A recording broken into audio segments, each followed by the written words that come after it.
গীতার শিক্ষা কিভাবে আমাদের জীবন বদলে দেয়। শান্তিপূর্ণ প্রণাম জানাই আপনাদের সবাইকে। আজ আমরা শুনবো সেই অনন্ত জ্ঞানের কথা, যা 1000 বছর আগে শ্রীকৃষ্ণ বলেছিলেন অর্জুনকে। হ্যাঁ, আমি বলছি শ্রীমদ্ ভগবত গীতার কথা। গীতার এক একটি শ্লোক যেন এক একটি অলৌকিক বার্তা। অন্ধকারে আমাদের পথ দেখায়, দুর্যোগে আমাদের সাহস দেয়, আর জীবনের গভীর সত্য আমাদের বুঝতে শেখায়। শ্রীকৃষ্ণ বলেছেন, কর্মে মন দাও, ফলের আশা করো না। এই একটি লাইনেই যেন লুকিয়ে আছে জীবনের সবচেয়ে বড় উপদেশ।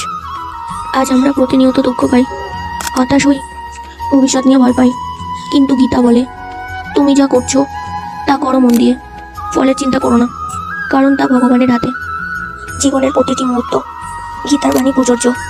চাই শান্তি, আত্মবিশ্বাস আর একটি অর্থপূর্ণ জীবন, তাহলে গীতার দিকে ফিরে থাকো।